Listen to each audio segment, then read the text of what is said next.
नमस्कार दोस्तों, क्राइम तक के कानूनी कहानी के इस एपिसोड में मैं पूनम शर्मा आपका स्वागत करती हूं। कैमरे के पीछे मेरे साथ हैं कृपाल सिंह। आज कानूनी खबरों की बातचीत हम करेंगे। दिल्ली एनसीआर का जो माहौल है फ़िलहाल काफ़ी ठंडा हो गया है। आज बूंदाबांदी हुई है और उसकी वजह से ठंड थोड़ा बढ़ी हुई लग रही है मुझे ख़ास तौर से। थोड़ी सी हवा भी तेज़ चल रही है यहाँ। सुप्रीम कोर्ट की एक बनाई हुई कमेटी ने कोर्ट को बताया है, खबरों की शुरुआत जो आज कर रहे हैं उसी से करेंगे, कि एक पेड़ की कीमत क्या होती है।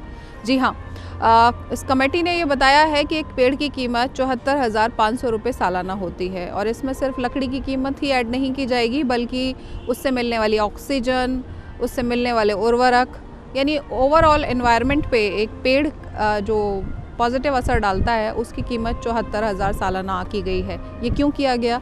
ये इसलिए किया गया कि रेल ब्रिज बनाने थे पश्चिम बंगाल में और उसके लिए तकरीबन 350 पेड़ों को काटा जाना था।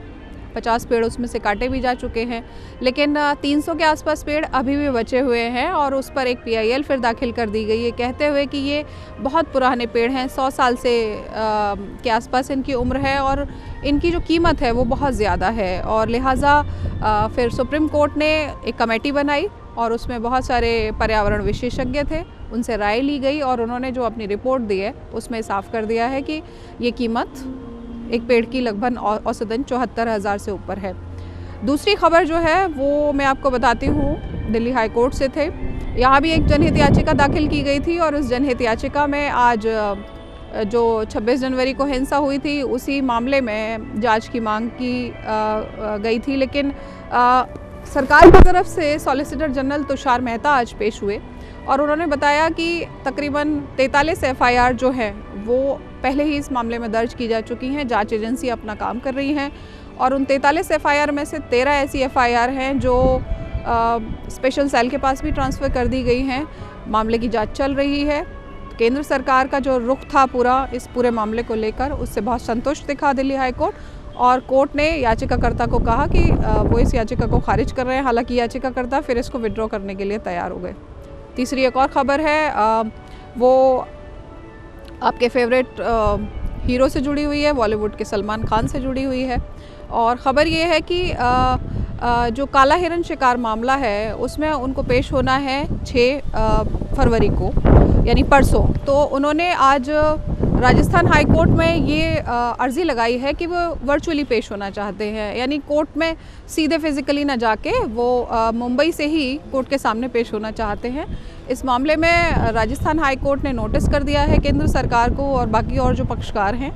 कल तक उन्हें अपना जवाब दाखिल करना होगा और उसके बाद कोर्ट ये फैसला करेगा कि क्या सलमान खान वर्चुअली पेश हो सकते हैं कोर्ट के सामने। ये अहम इसलिए भी हो जाता है कि कोरोना में बहुत सारे इस तरह के मामले रहे जिसमें लोग पेश नहीं हो पाए। अर्जियां लगाई गई कि उन्हें कुछ वक्त चाहिए, कोरोना की वजह से कोर्ट में हाजिर होना उनके लिए संभव नहीं है। तो अगर कोर्ट अलाउ करती है सलमान खान को, तो ये एक मिसाल के तौर पर बाकी और केसों पर भी लागू होगा। ये और लोगों के लिए भी जो जजमेंट जो भी होगा कोर्ट का, वो और लोगों के लिए भी उसी तरह से लागू होगा। तो देखना होगा कि सलमान खान को इस मामले में वर्चुअली पेश होने में कोई राहत मिलती है या नहीं मिलती है।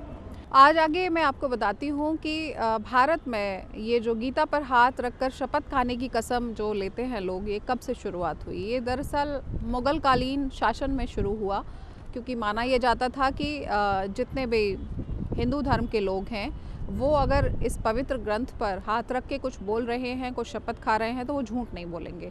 तो इसको प्रैक्टिस के तौर पर उस समय इस्तेमाल किया गया, लेकिन बाद में अंग्रेज़ों ने इसको जो है वो कोर्ट में भी इस्तेमाल करना शुरू कर दिया और कोर्ट में भी जो जिस धर्म का व्यक्ति होता था उसका पवित्र ग्रंथ जो है वो उस पर हाथ रख कर गवाही फिर देता था, शपथ खाता था और ऐसा माना जाता था कि वो झूठ नहीं बोलेगा, क्योंकि धर्म के आधार पर ही माना जाता है कि व्यक्ति भगवान से डरता है। इसीलिए जब धर्म ग्रंथ पर हाथ रखेगा तो झूठ नहीं बोलेगा। ये प्रैक्टिस लगातार आज़ादी के बाद भी लागू रही और बॉम्बे हाई कोर्ट में ख़ास तौर से जो जिस धर्म का व्यक्ति होता था वहाँ पे ये शुरुआत फिर और आगे बढ़ी कि जैसे बाइबल हुई या कुरान हुई, गीता के अलावा उस पर हाथ रख के कसम खिलवाकर गवाही की जाने लगी कोर्ट में। लेकिन 1969 में सरकार की तरफ से नया ओथ एक्ट पास किया गया और उसमें बताया गया कि अब इसको सेकुलर कर दिया गया है। सेकुलर कर दिया गया है मतलब आपका जो भी भगवान है, जिसमें भी आप बिलीव करते हैं, जो भी सर्वशक्तिमान है आपके लिए, आप उसको हाजिर नाजिर जानकर ये शपथ ले रहे हैं कि जो भी आप गवाही देंगे वो सिर्फ सच होगी, सच के सिवा कुछ नहीं होगी। तो 69 से जो ये प्रथा थी ये सेकुलर हो गई, फिर ये धर्म के आधार पर डिवाइड नहीं रही। हालांकि जो नया ओथ एक्ट रहा 1969 में, उसमें ये भी कहा गया है कि 12 साल से कम उम्र का अगर कोई गवाह है तो उसको ये ओथ नहीं दिलवाई जाएगी। और उसका कारण ये है कि हम लोगों के यहाँ माना जाता है किसी भी धर्म में कि जो बच्चे हैं वो खुद भगवान का रूप होते हैं, तो वो झूठ नहीं बोलेंगे। तो बच्चों को ये जब भी गवाही देनी होती है उनको इस तरह से ओथ नहीं लेनी होती है। लेकिन इंडियन पीनल कोड के सेक्शन 193 के तहत अगर आप कोई गवाही गलत दे रहे हैं तो इसमें 7 साल की सज़ा का प्रावधान भी है।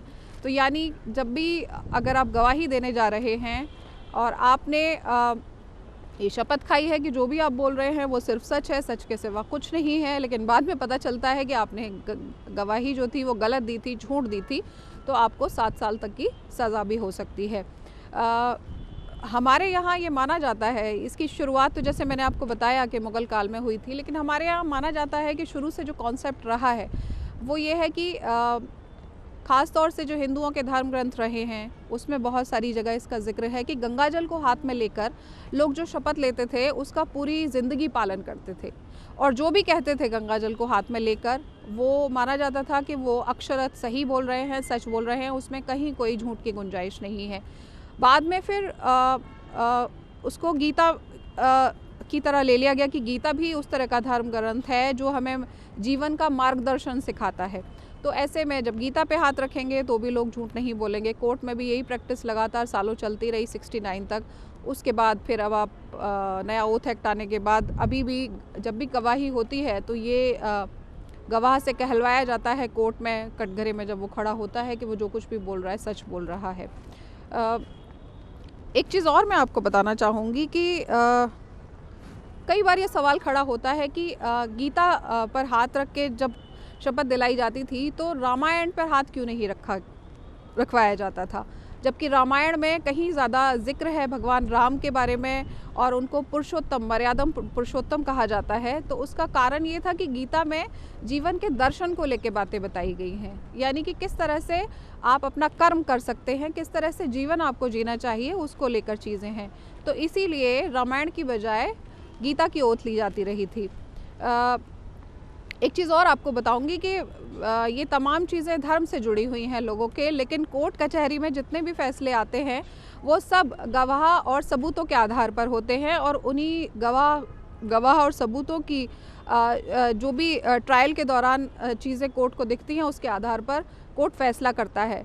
तो धर्म के आधार पर कहीं भी कोई फैसला नहीं होता कोर्ट के द्वारा, लेकिन चूँकि हमारी इंडियन जुडिशरी को भी ये सारी बातें पता थी और तमाम जो लोग हैं उनका विश्वास जो अपने धर्म पर है, धार्मिक आस्था का देश भारत को माना जाता है, तो इसीलिए ये जो ओथ है उसमें इसको इस्तेमाल किया गया। हालांकि जब भी कोई फ़ैसला आता है, जैसे मैंने कहा, उसमें कहीं भी ये शामिल नहीं होता है कि धर्म आधार हो कोई भी जजमेंट देने का। आज के लिए फ़िलहाल इतना ही। ठंड बहुत बढ़ गई है, हवा भी बहुत हो गई है। कल फिर आपसे मुलाकात होगी। नमस्कार।